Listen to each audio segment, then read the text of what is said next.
Hi, everyone, and welcome to this week's episode of Your Next Business Bestie. I'm Jen Waybor Hart, and I am very excited to welcome Krishna to the show this week. Hi, Krishna. Hey, how are you? Good, good. We were just talking before we went to the recording that this is our first time talking one-on-one, which is awesome. I love it. But we were also talking, I swear, I need to just send Diana I think I mentioned her in every single episode of the podcast. So Krishna and I are in the same circle with our business coach, Diana Davis, who, if you've been listening to the podcast, again, you've heard me say her name many times. We're both part of her Recess group, which shout out if you're looking for a hub of just creative entrepreneurs, Recess is where it's at for sure. But we have interacted a few times there. We saw each other on Camp Clarity. And yeah, we're just starting to get to know each other. So, Krishna, why don't you tell everybody a little bit about yourself? Yeah. And also, I just want to second Recess is amazing. So definitely join if you're like looking for a place of like-minded folks. But yes, my name is Krishna. I'm an artist and I focus on capturing the depths of the human experience, specifically grief, growth, and connection. Those are the main through lines in most of my work. Um, I've also in the middle of developing a suite of journals to help support people throughout their mental health. So I have regular lined journals, a habit blueprint to help build habits, and a period tracker called Moon Cycle Insights. So you can learn more about your hormonal stages and how to best support yourself because we are all cyclical, but we're not the same. And so what we need is so different. And I just don't like blanket statements. They're just like, do this and it's gonna work. And it's like, no, like that's that's like the very first step, you know? Um, so all those journals are available, and then I'm working on 2 more. One is a journal, for partners and, like, romantic relationships to deepen communication and respect and understanding between each other as to, like, having those harder conversations of how you grew up, what kind of triggers you, what was your life situation, your family home life like, um, and what would you like it to be, in your adult life, and what does that mean? Because I think so much of adulting for me has been having this idea of what I've wanted and then getting to that place in life and coming to the realization as to like who I am and what I'm carrying and then the gap between the two and accepting the gap and then healing and working to close the gap, right? Before I think in the beginning it was like really jarring to be like, I don't know. I feel like when you're a kid, you're like, oh, when I'm an adult, it's just gonna be like this. And then you become Mm. an adult and it's like, wait, that's not like this. And I have all of this storytelling and trauma and limiting beliefs that prevent me from. And so working through that, but in terms of your romantic relationship. And then the next journal will be a journal between parents slash caregivers. And I feel like the ideal age is like preteen children, but I feel like it can be used for anyone. Um, and to also like deepen communication and connection. The goal for that journal is for children to have a safe place to share their, like, honest thoughts about how they feel about things that are going on in the household. Not everyone can sit and have a conversation or, like, talk about it. Um, People, read into facial expressions, like, there's all these things. So I think sometimes, like, having a journal, writing it on your own time, not watching your parent or caregiver read it, having that time to process and then coming back together to discuss is ideal, and then also it will have prompts so the child can learn more about their parent/caregiver outside of their role of parent/caregiving. These are so good, all of them. I have so many thoughts.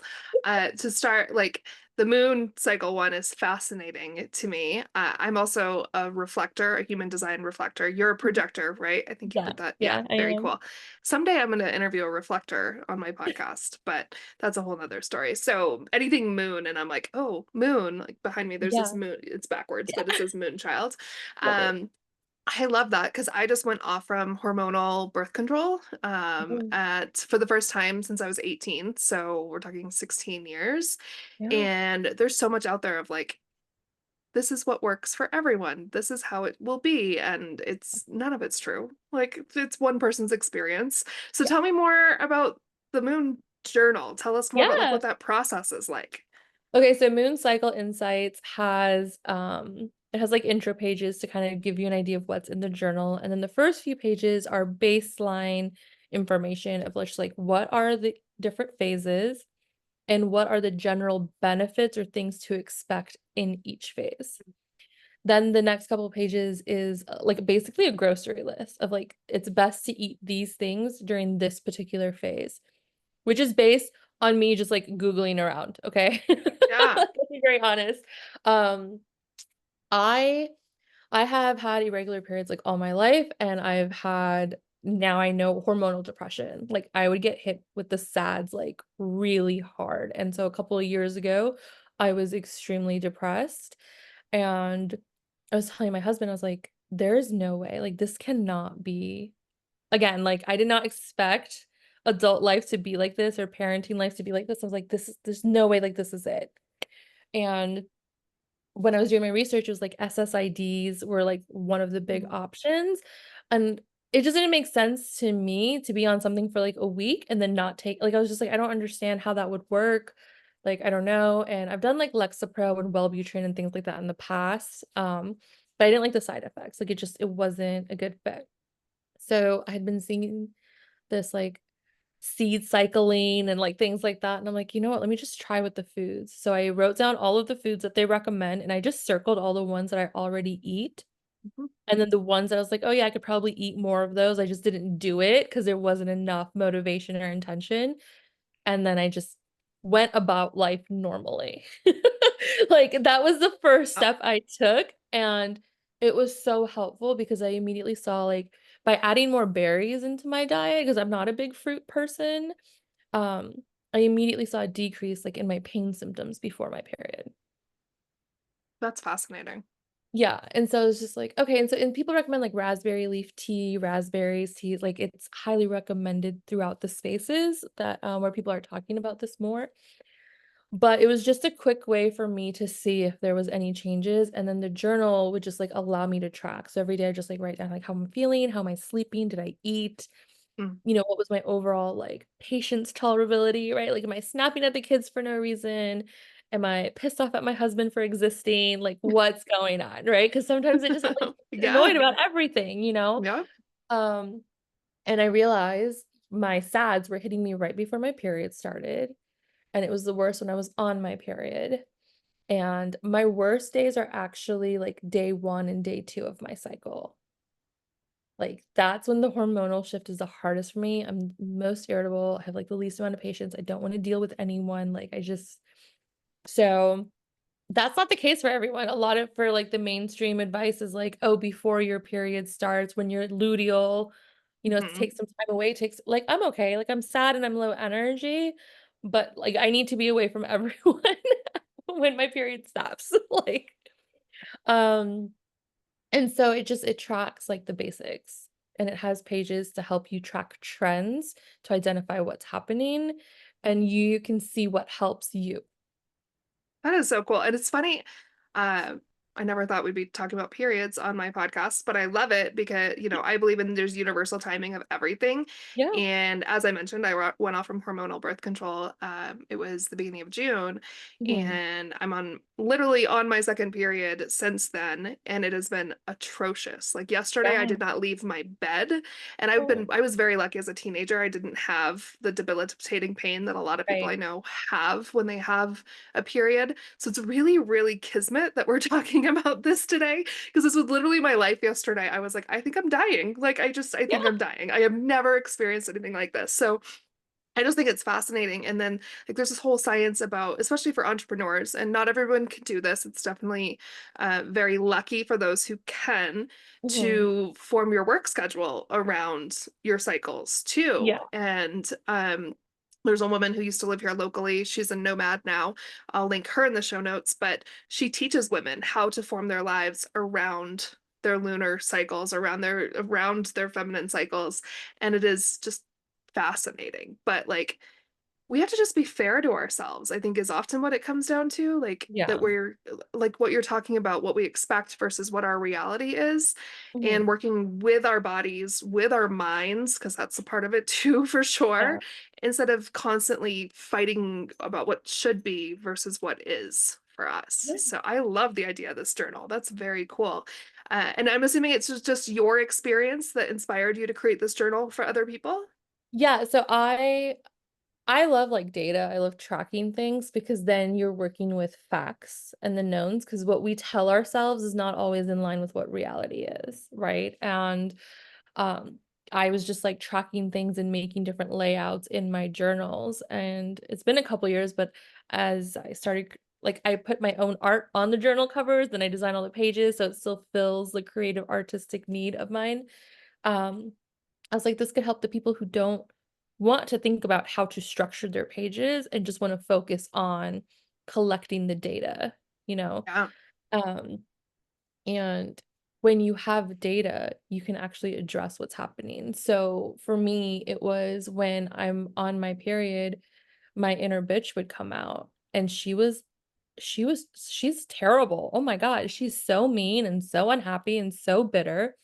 And I realized it was because I was letting myself down, right? Like, I would say that I was gonna do things and then not follow through, and it could be small things like, "Oh, I'm gonna make dinner tonight," or whatever it may be, and it was, like, building, right? And, when I started journaling and tracking everything, I would also write down all the things I did in the day, because there's this idea I think there's, like, a false misconception of how long things actually take. Yeah. And, like, the time it takes, right? And the time it takes to do it thoroughly, like, through and through. Um, and so just kind of recalibrating that in my head. So by writing everything down, when it became period time those first few months, the inner bitch would be like, "You didn't do this and you don't do that," and, like, "You're a bad mother," and, like, "You're a bad wife," and all these things, and it's like, "Hold on a second, like, no." Like, I would have the receipts to show myself, like, "No, actually, like, I did all these things. Like, I don't know who the hell you think you're talking to right now." You know? And so now it's more of just like I honor myself with the things that I want to do with the acceptance of it takes the time it takes. And I've seen people who schedule their lives according to their cycle. And I did that the first few years of just like, okay, like I'm luteal, I'm gonna be on my period. Like, let's not have people over, let's not do family trips, XYZ.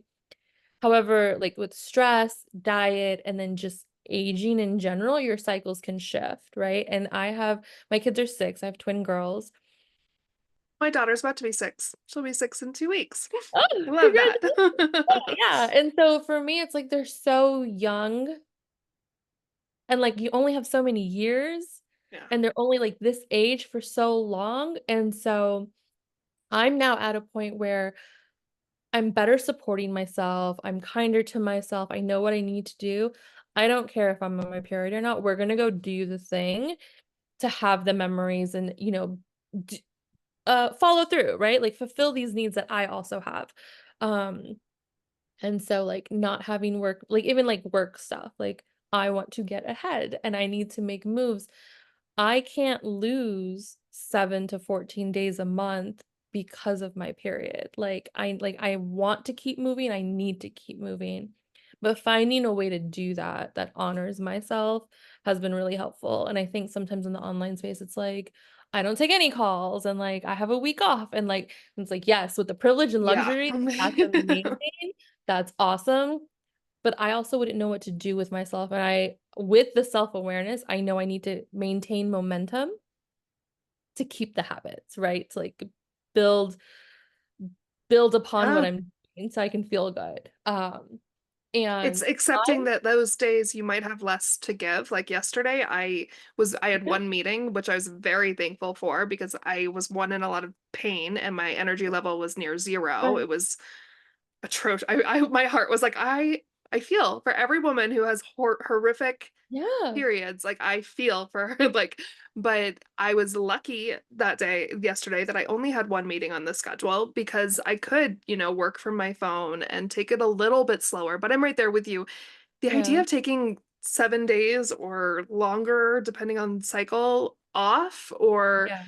that one terrifies me. Like I just, I have a Yeah. lot of Capricorn. I'm a Sagittarius sun, but my chart is full of Capricorn. So Okay. like I'm an 8 Enneagram. So I'm moving forward all the time. So even yesterday, my sister-in-law, I was like, man, I need to get work done. And she was like, you can only give what you have today. And I don't think she even realized how like profound that was for me yesterday because Yeah. I still gave it my all. It's just your all isn't the same every day. And that's okay.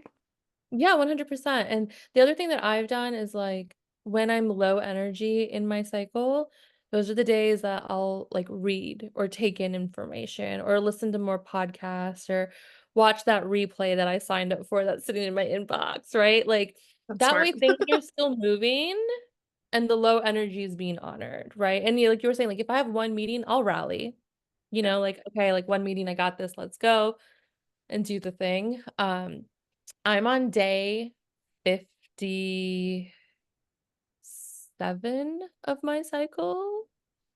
Not pregnant, like took the test, but I'm 36, I'll be 37 in October.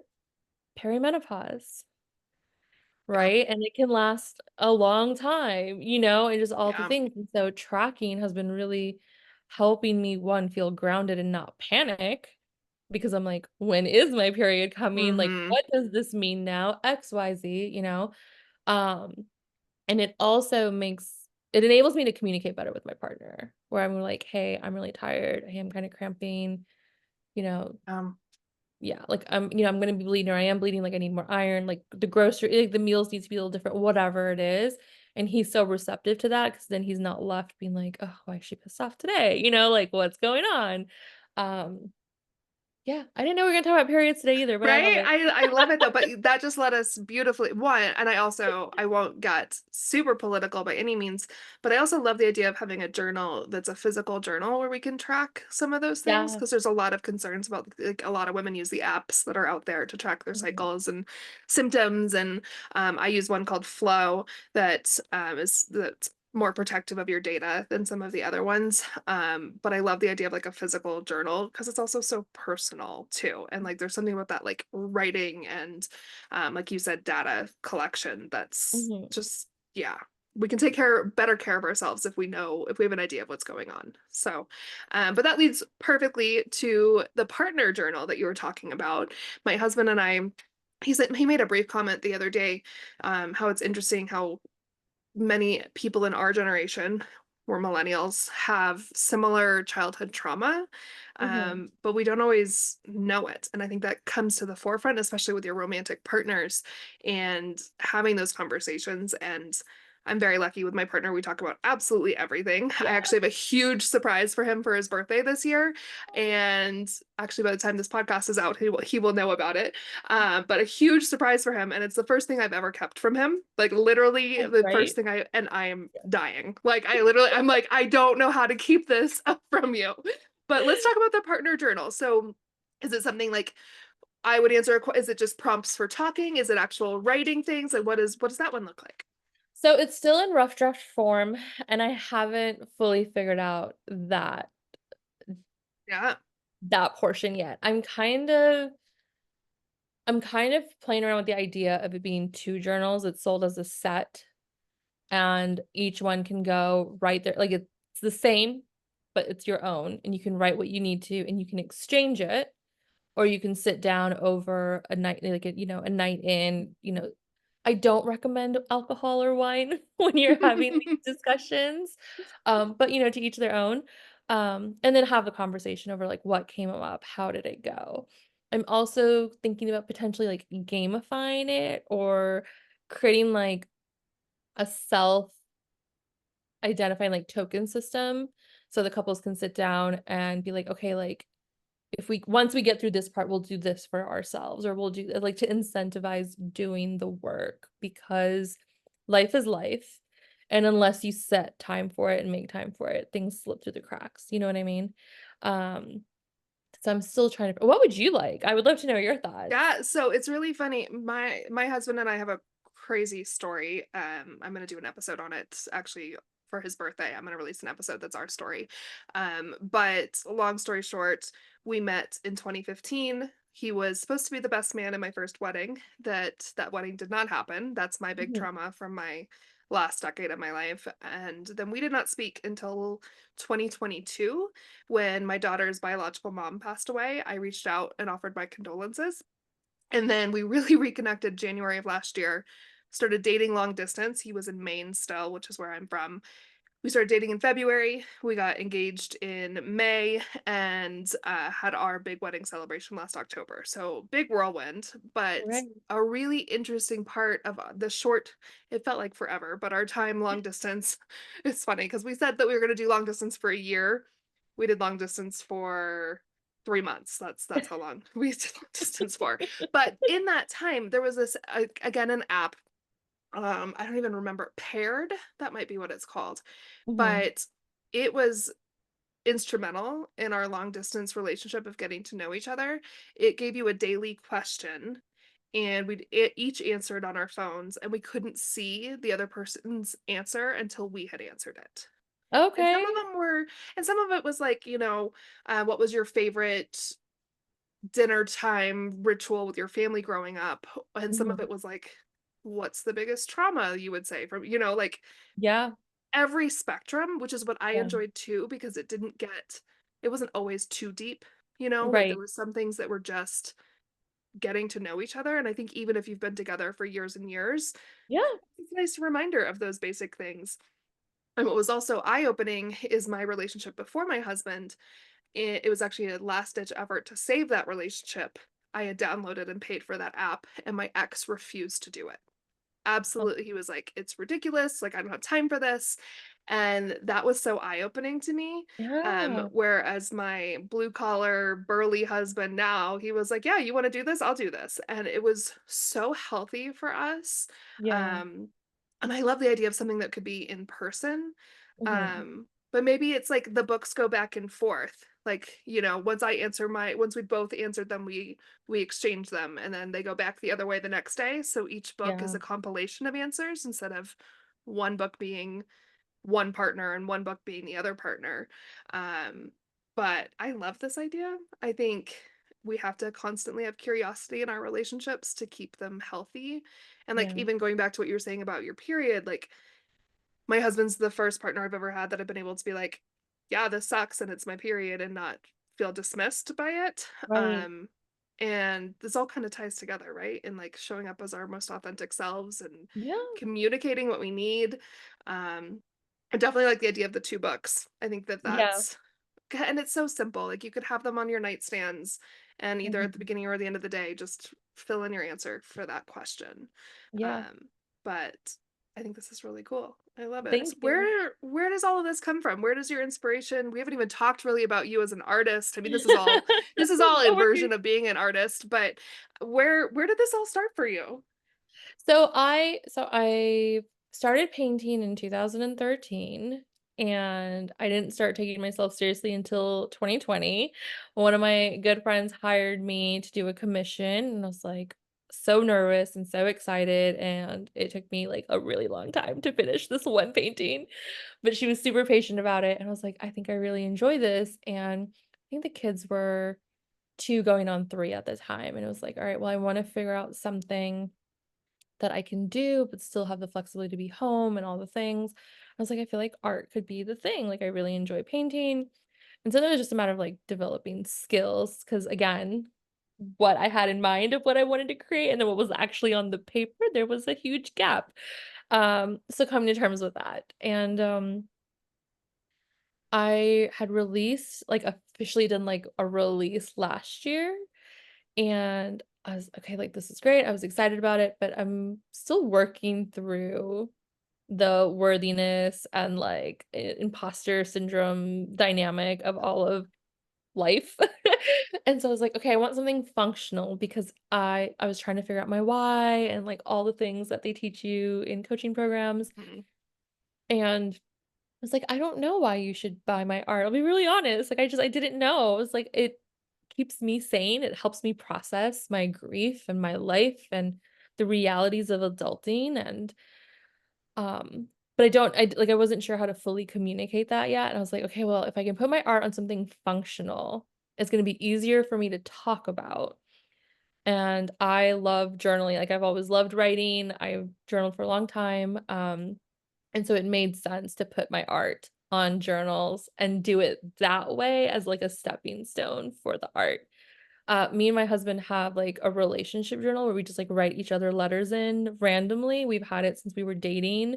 I think right now it's on my bedside table because it's my turn. And so we'll just like write in it for whenever we want and then just leave it on the other's bedside table. And so that was kind of one of the ideas, but it doesn't have any prompts. And Love that. That is such a cool, I love that. That's really cool.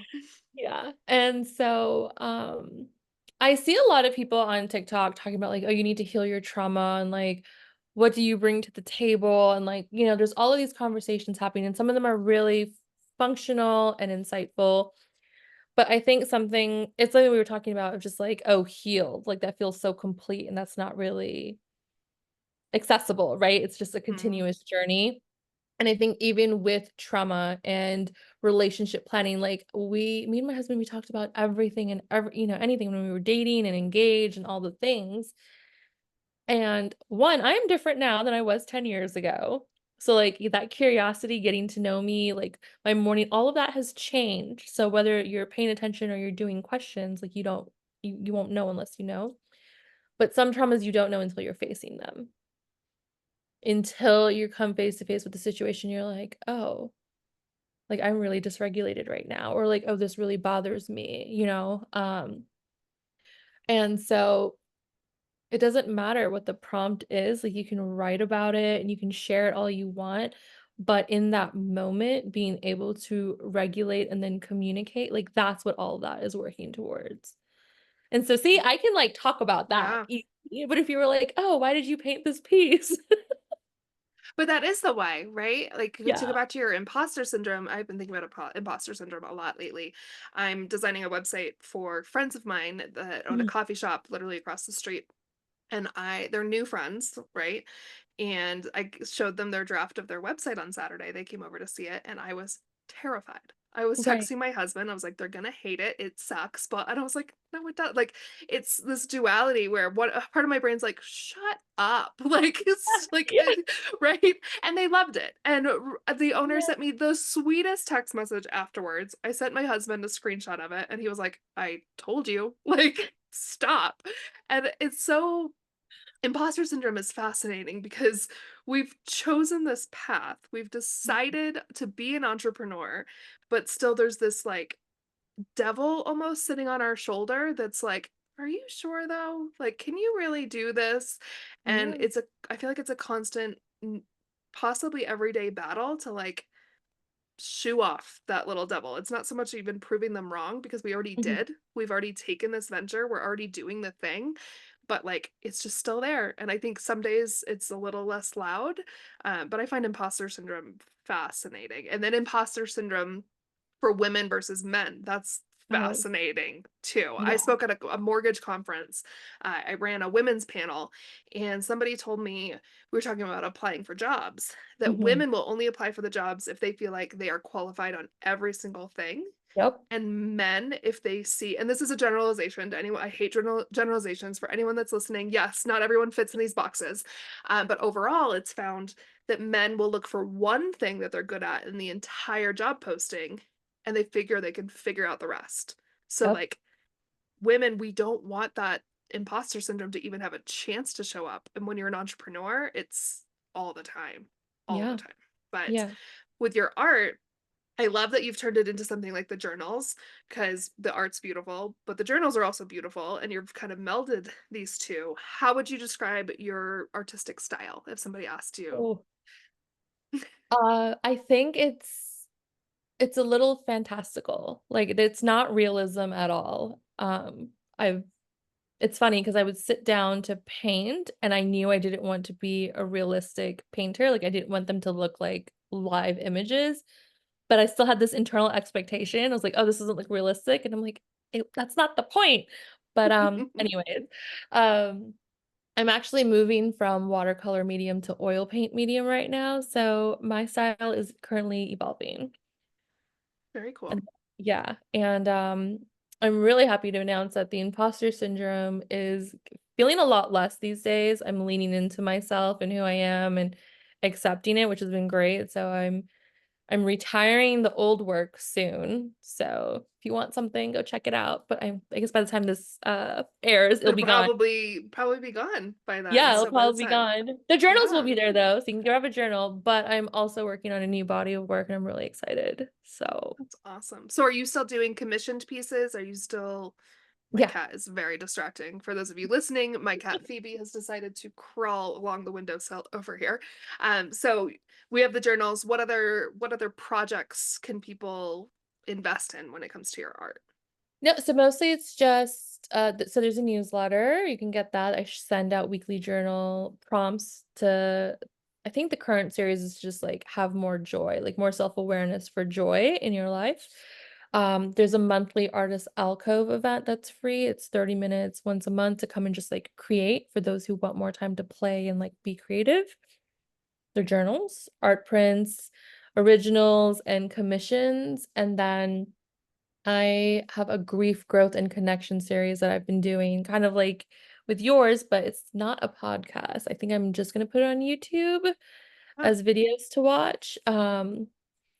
It's the idea is still baking. So, I love that. yeah, Grief is such a beast. It's come up. I lost my soul cat last year. And sorry. I did not know how horrific grief could be. And I don't Yeah. think it's something that's talked about enough. I met a woman here in Colorado who runs an entire 2-day festival basically around grief. And she has Wow. like, yeah, I might go teach yoga at it, like all the things. But grief is such an indescribable process until you've experienced it. Yeah. Um, Jack passed away in March of last year, and I've been thinking a lot lately.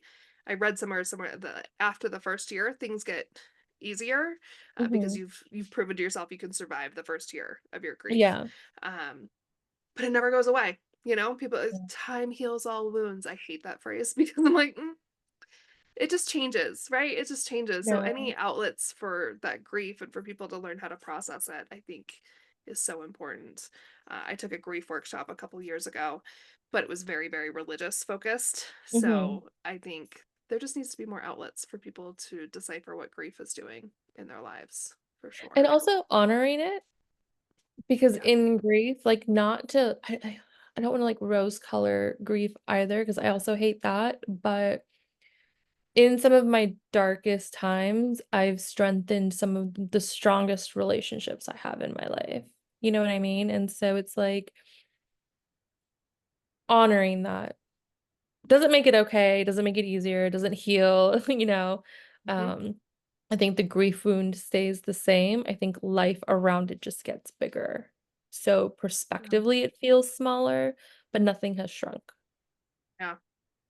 Yeah. I could talk about grief forever because then there's like this interesting perspective of like I said, Jack's been gone just over a year, and I found Mhm. myself just the other day. I was like, I'm not in tears missing him as much. I still Right. do find those moments. A big thing.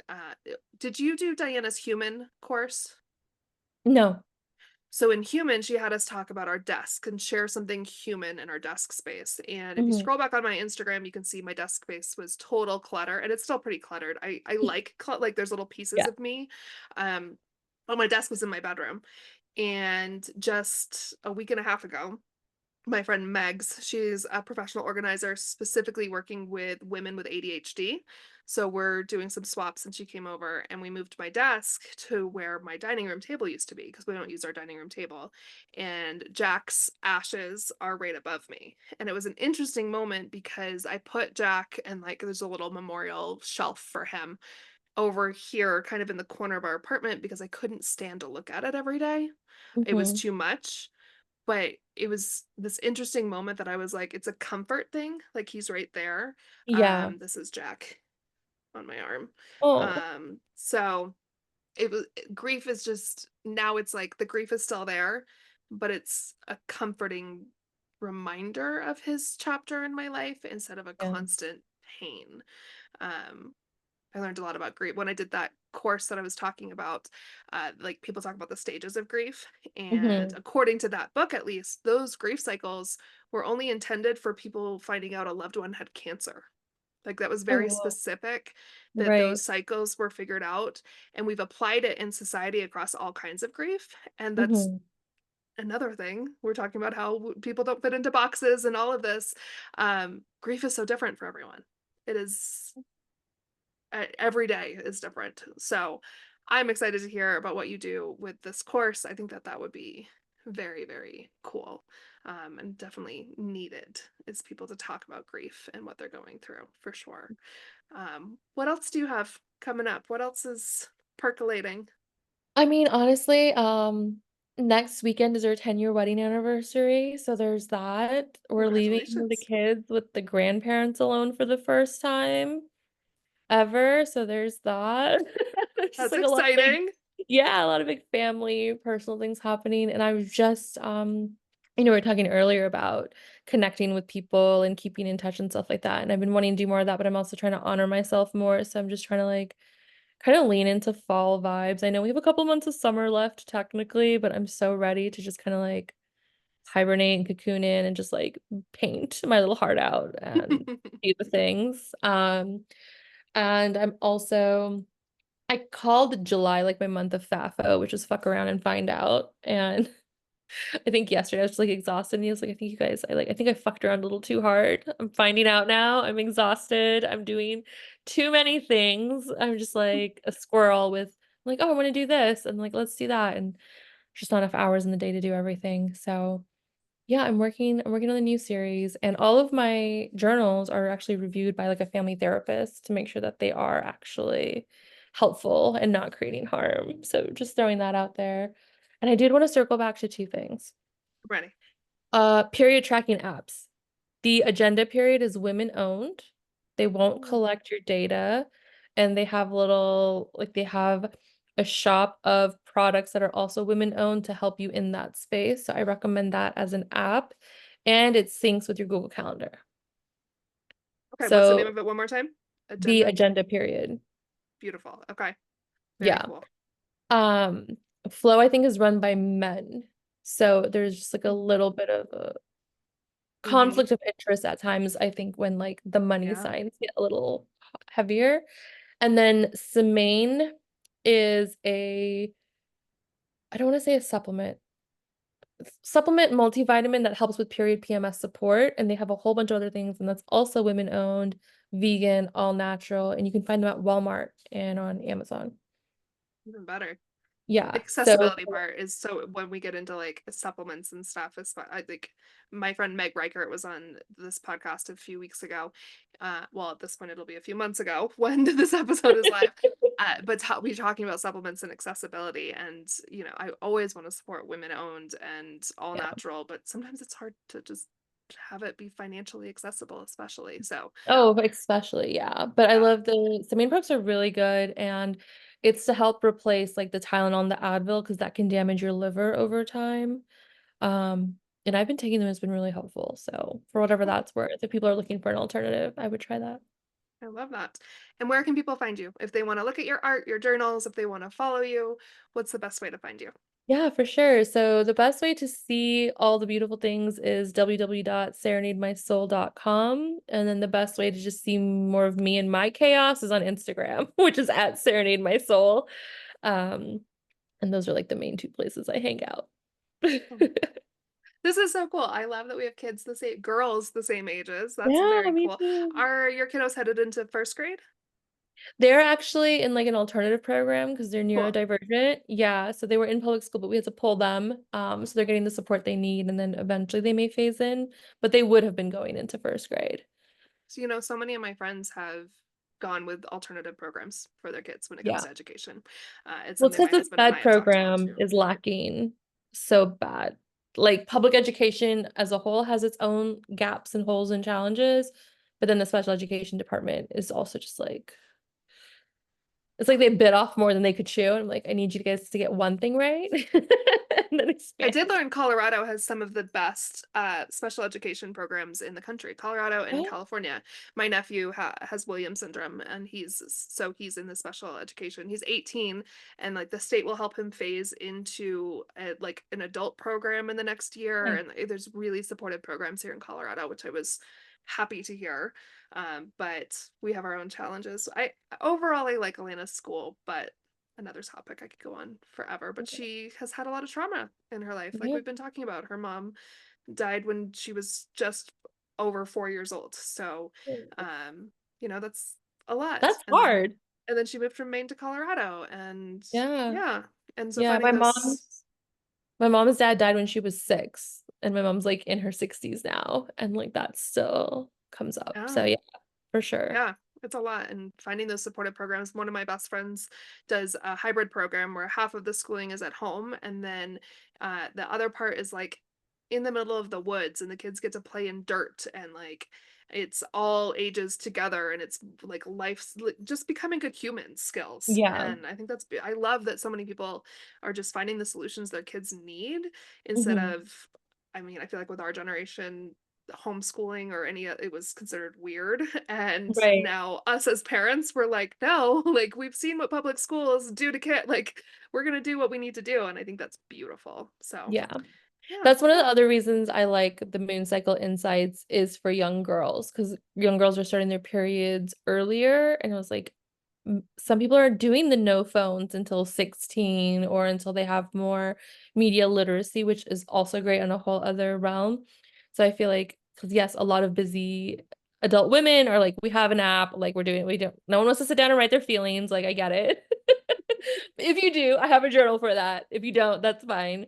But for young girls, I think a journal is really helpful because again, it has those resources at the beginning on just how to like fuel and rest your body during these different phases. So yeah, No, there's a lot of things we yeah, could I talk was about.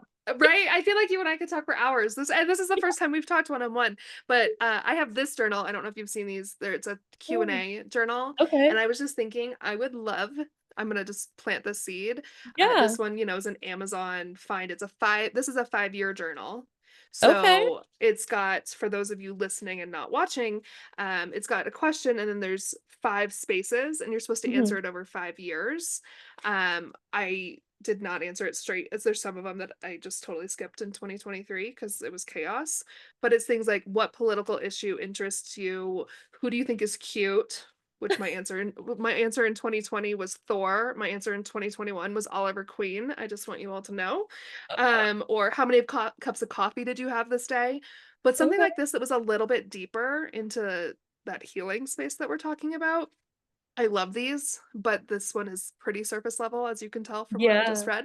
But something like this would be really cool too, where you go through it, even a 3-year journal. So I'm just gonna plant the seed because I think that would be really, Yeah, really that's cool. fascinating. And like also the commitment to hold on to one journal for 5 years.